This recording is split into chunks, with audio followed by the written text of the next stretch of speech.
Alright, so we have a new glue technique. Like the test number like 5 or something, trying to fix the toe boxes of the Ultras. So this time we're using hot glue sticks. But you don't have a glue gun, Mike or Hawk. What are you doing? Well, you know what? You don't need a glue gun. You just need a lighter. So let me show you how we're going to do that.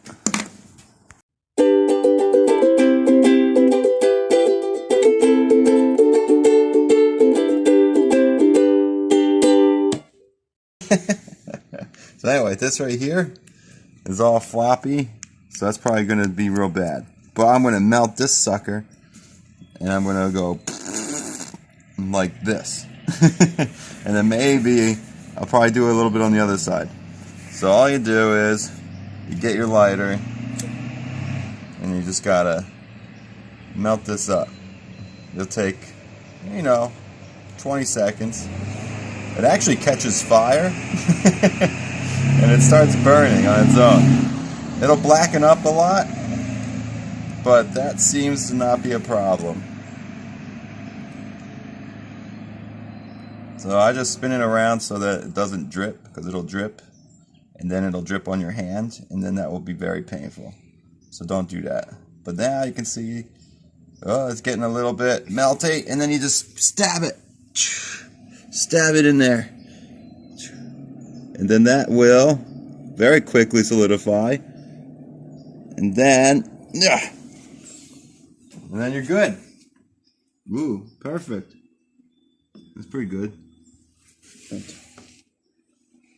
And now it's protected. So I'll do the same thing on this side. And we're back. Boiling Springs. Just said bye to Mom and Pa. Hello. They drove off that way. And now we go back on the trail. We got like 15 miles or so of super flat walking today. And then we'll hit. Hey, what's that? How far are you going? Today, just 15 miles north to the next shelter. Yeah. And we're back, baby. All right, 15 miles a day, starting at close to 2 o'clock. Maybe, no, that's not going to happen. 3 miles per hour for 5 miles. For 5 hours, I don't think so. But yeah, probably stroll into the shelter, Darlington Shelter, something like that, in the evening times. Hopefully no one's there sleeping already, and I hope I'm not bothering nobody when I get there. Hopefully Indy can make it there too. But yeah, we shall see. But yeah, there's no camping. That's the main thing. That's why I gotta make it there, because there's no legal camping in this section, because it's a lot of private property, a lot of private farmland, and they don't want people camping there. So I want to be respectful of that and make it to that next shelter. Oh no, someone lost their hat. You guys need a hat? Looks like a nice hiking hat. Pennsylvania Farms. Boom. That's the section of trail we're on. Super duper flat. Super duper. Duperty duper duper flat.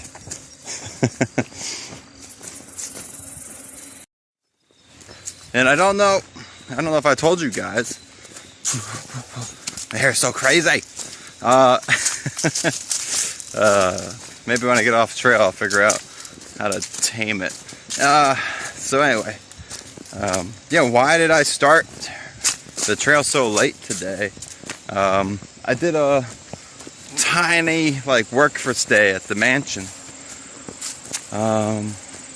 What did I do? Oh yeah, so basically my parents stayed in the really nice private room, which is really nice. And Indy and I stayed in the dorm. So I asked, hey, is there any way for Indy and I to stay here for free? Is there anything we can do to make that happen. So she said, yeah, definitely. The caretaker lives really far away, and she's like, I would love it if I don't have to come back. So if you can just, take care of the hikers and collect the money and change the sheets in the morning, like wash them and put them back, then that's awesome. So yeah, so we did that. Did a couple more things to help out. Indy cleaned the bathroom and did some other cleaning things and stuff for the dorm room and such. So anyway, took me a little longer than expected. Ooh, I'm pushing, pumping. So anyway, that's why it's so late. All right, that's all. Oh. See you later.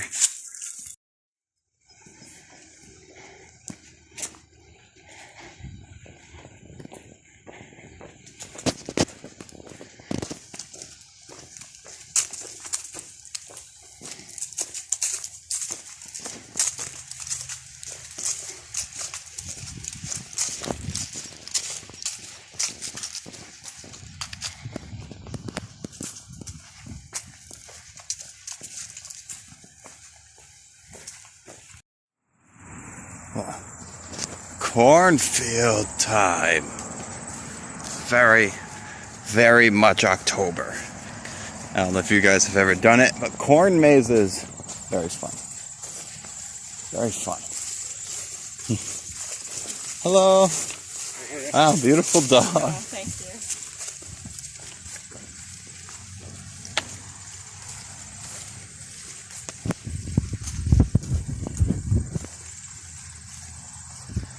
Ready for picking.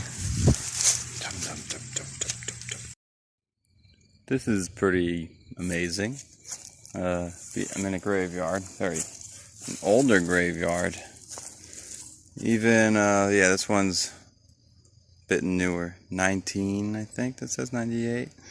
An old misplaced headstone. I'm not moving too much in here. I don't want to be very disruptive, but I was looking at some of these and that you can read them, but like this guy, maybe you can read that. It's 1808, and this one here is 1852, and right here we have a 1809, and I think this guy says 1824. And that tiny one, he was only 4 years old. What's his name? Joe? I'm not sure. But that was 1806, it looks like. Age 4 years old. So that's, I'm guessing this is just a family graveyard from, early 1800s. So that has some history on it, and I think that is amazing. So this is the trail, just goes right like that, and then there's this graveyard just right here. So be at peace, all. Hello. There she is, big bad Carlisle. Whoa. There you go. That's pretty awesome. It's only 0.5 away. Got the nice, near sunset. We got an hour and a half. Mountains in the background. But yeah, only 0.5. Just have to go down the hill. Let's see. How well can you see that? There's a hill right there. There you go down. Up. 0.5 away. Just hopefully you get an easy hitchhike in. But yeah, there's a lot of good stuff over there. If you're looking for a resupply, I think Carlisle looks like a really easy option. You add 1 mile to your day. That's nothing. Especially today is so flat. It's all flat. It's so easy. There you go. You go right down there. Nice little trail. super easy. Alright, that's Carlisle. That was neat.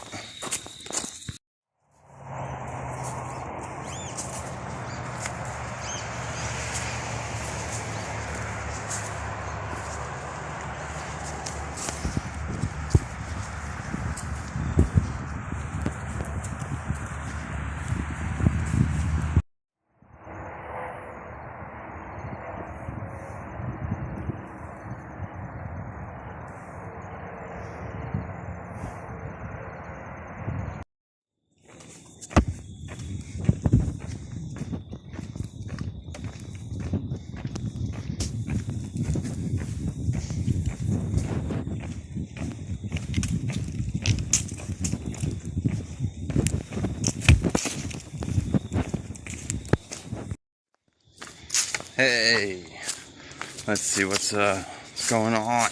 We got a hawk talk. So,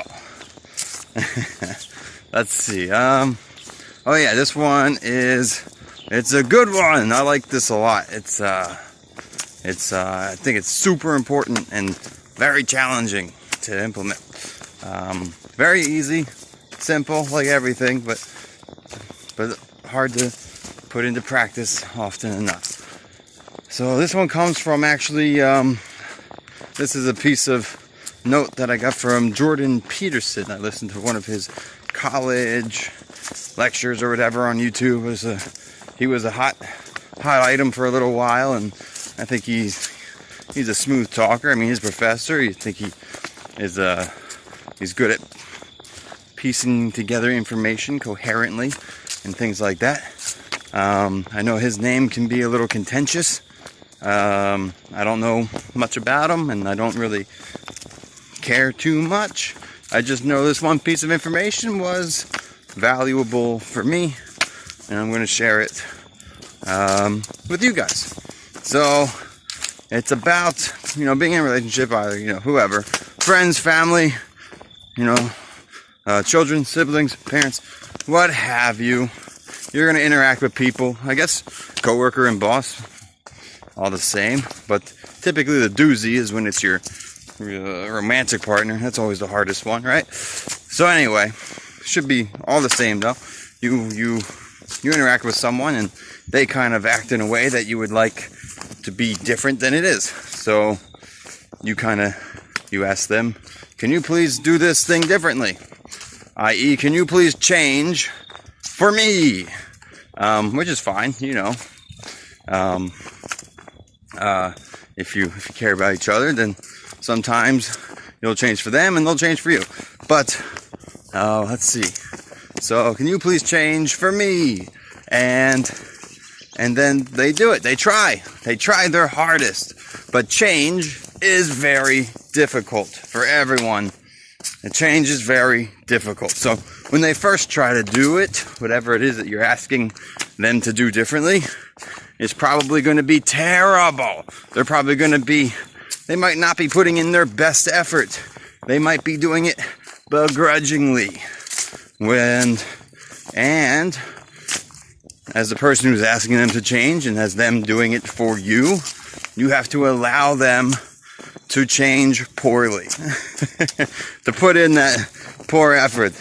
And then over the course of time, weeks or months, and as the new habit becomes more normal and becomes more a pattern of their behavior, it's no longer a change, and it's a part of their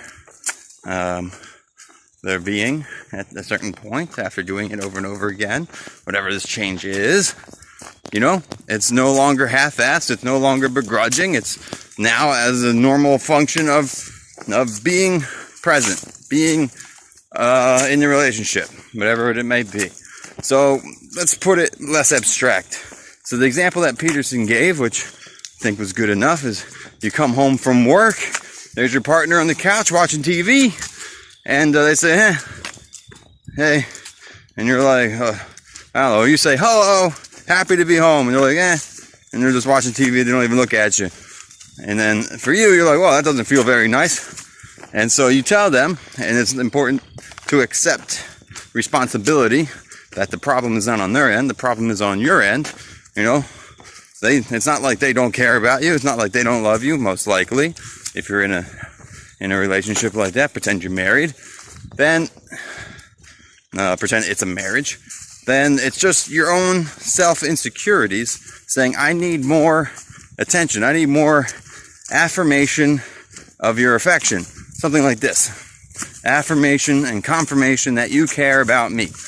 I need that because of my insecurities. So you can even say that. Be like, hey, sweetie, because of my own insecurities and difficulties, whatever you have, because of my own insecurities, I would really appreciate it if maybe when I came home, you could like pause the TV or turn off the TV or mute the TV or even, do as little change as possible, actually. So I would really appreciate it if you came over and gave me a kiss or gave me a hug. When I come home from work, I feel so tired and I look forward to seeing you, and it would be wonderful if I could get a hug and a kiss when I get home from work. So that's something you can do for me. And then they do it and they're like, oh, maybe they don't even do it the first day. You come home the next day, they don't even do it. And you have to see like, hey, remember what we talked about? Can you come over at least? Can you stand up at least? And you go over to them and they stand up from the couch for a second and like, and they, give you a kiss on the cheek or something and give you a quick nothing hug. And it's not quite what you're looking for, but hey, they did something. And that's just the first step of change. That's the first beginning piece of the change. So they did it really crappy. right in that example, that was terrible. That was a terrible example of what I was asking for. But they did something. And you have to allow them to do it terribly. When you're asking someone who you are in a relationship with of any kind, you're asking them to change, you have to allow them to do it poorly before it can be done, not poorly, before it can be done well. So, if your partner got from the couch and did a half-assed hug kiss, don't get mad, don't be like, hey, what the hell? That's not what I'm talking about. I want it like this. It's, let that grow over time. Over time, that will happen. And obviously you can't ask for lots of changes at one time. Then nothing will happen, and it'll be too overwhelming for any person. A lot of times we try to change habits on our own whim. Like, I want to do X, Y, Z. I want to stop doing this. I want to start doing this. Start doing that.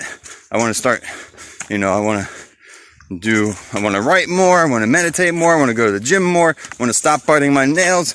I want to start drinking a little bit less. And you try to do 10 things at once, it's not going to work. So anyway, that's a slight tangent. This is a pretty long hawk talk. I'm going to stop it now.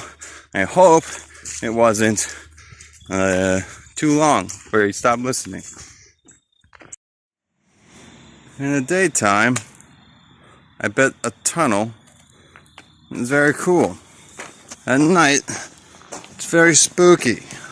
Yes, I'm walking into that black wall. Let's see if I can turn on a light.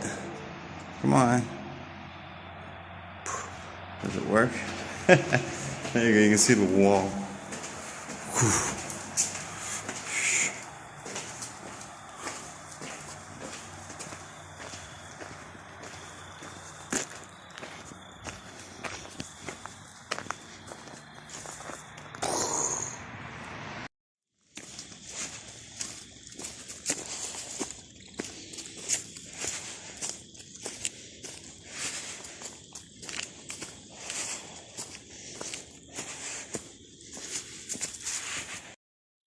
Darn it. Gosh darn it. Oh. Well, apparently I walked past the Darlington shelter sign. That's alright. Now I have to find a place to set up my tent. I was looking forward to being super quick and lazy. Oh, now I can't be super quick and lazy. It's So annoying when your expectation is not what happens. Ugh. Oh well. I made good time. I think I did 6 hours. It's pretty good. 15 miles in 6 hours. Pretty good. Alright, let me go find a campsite.